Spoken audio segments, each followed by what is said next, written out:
We continue moving forward in this special video series dedicated to the total eclipse on August 12, 2026.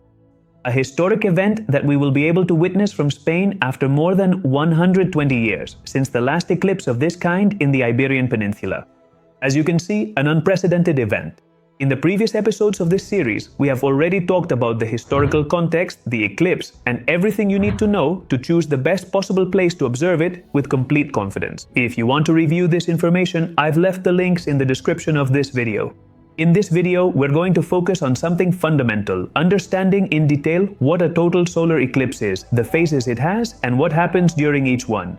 And above all, what you will experience as an observer. In addition, we'll go into detail about the exact timing of each of these phases, comparing 3 key locations. A Coruña on the far west of Galicia, Burgos in the central area of the peninsula, and Palma de Mallorca on the far east, so you'll know exactly when each moment will happen depending on where you are.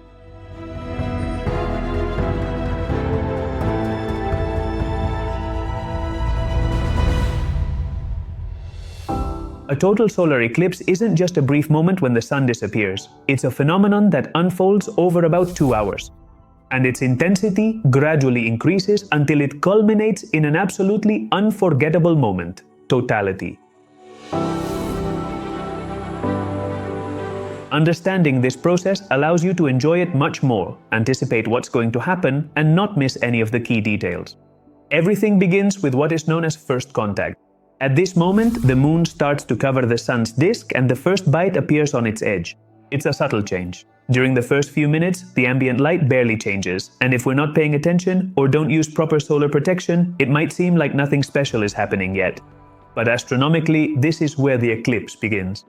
I'll talk to you about eclipse observation safety in the next chapter of this series. So if you want to stay informed, avoid putting your health and that of your loved ones at risk, and discover everything you need to enjoy this incredible astronomical event. As the moon continues to move, we enter the advanced partial phase, and here the surroundings begin to transform. The light loses its quality, the colors become more muted, and the shadows grow sharper and more defined. One of the most curious phenomena of this phase is the appearance of projected solar disks, small crescent shapes that appear on the ground beneath trees or structures with tiny holes.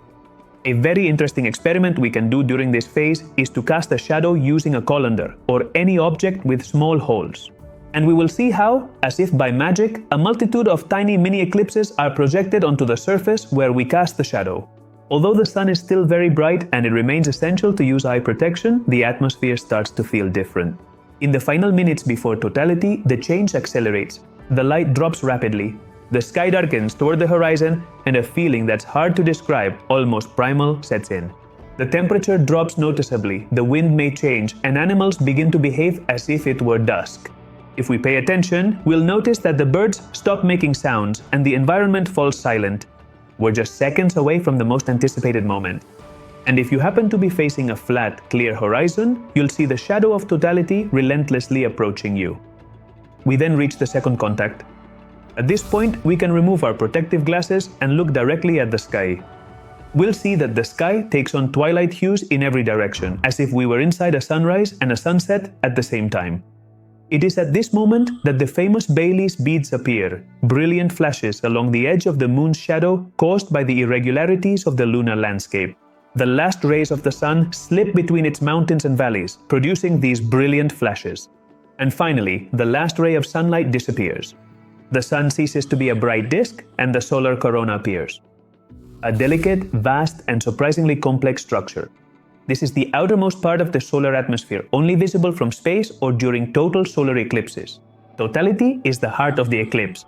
It is brief in this eclipse. It lasts just over a minute to almost 2, depending on the location, but its emotional impact is enormous. During this time, we can observe the structure of the solar corona, possible solar prominences in reddish tones. These are the famous solar flares, which we can see near the edges of the moon, and which, under normal conditions, can only be seen with special telescopes, as well as stars and planets visible in broad daylight. The surroundings are plunged into an unreal twilight, and it is very common for people to react with silence, amazement, or deep emotion. This is not a moment to check the time, it's a moment to experience and enjoy. And just as everything began, it starts to return. Bailey's beads reappear on the opposite side. Numerous flashes indicate that sunlight is returning. This marks the third contact of the eclipse and the end of the totality phase. We will see how, in a fraction of a second, the landscape lights up again and everything seems to start returning to normal.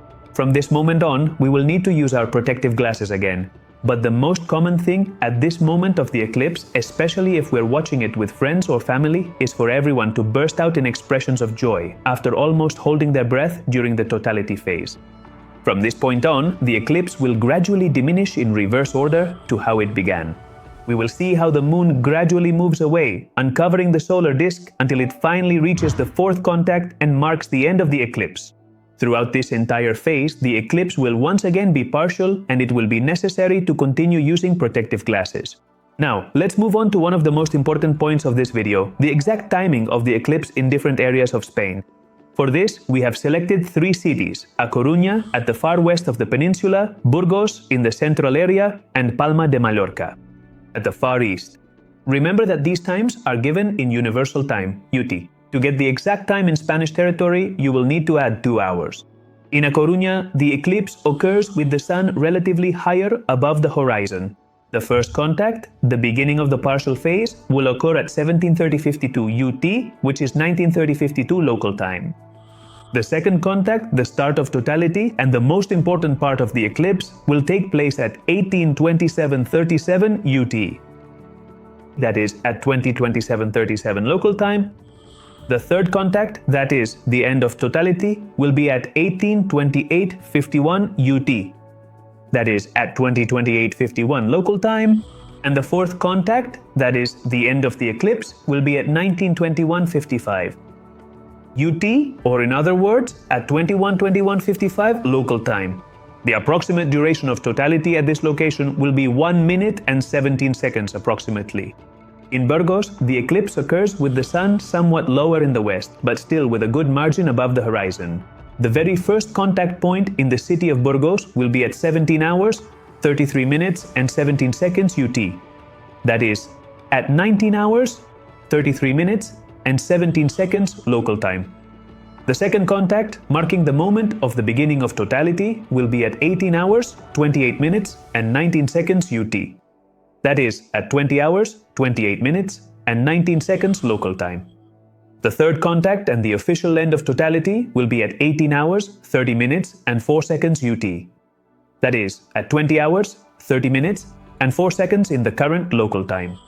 And the fourth contact and end of the eclipse will be at 19:20:00 seconds universal time, that is, precisely at 9:20 in the evening local time. At this location, the fourth contact will not be visible, because the sun will have already set below the horizon by the time it occurs. The duration here is around 1 minute and 40 seconds, enough to fully enjoy the phenomenon. In Palma de Mallorca, totality will be especially spectacular as it will occur right over the sea, but also more delicate. The first contact and the beginning of the partial phase will be at 17:37:59 UTC, that is, at 19:37:59 local time. The second contact and the start of totality will be at 18:31:00 UTC, that is, at 20:31:00 local time.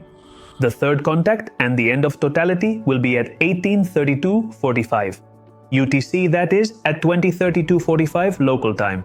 And the fourth contact and end of the eclipse will be at 19:49:00 UTC, that is, at 21:49 local time. In this case, the fourth contact will also not be visible as the sun will have already set below the horizon. The duration at this location will be just over 1 minute and 40 seconds. And any mist or low cloud could directly affect the observation. Knowing the phases of the eclipse and their exact timing allows you to experience this event with a very different level of preparation and awareness. In the next episode of this series, we are going to focus on something fundamental, precautions and safety. How to properly protect your eyes and how to protect your photographic equipment if you are using any. And how to observe the eclipse safely even if you are traveling with children. We'll see you again in the next episode of this series.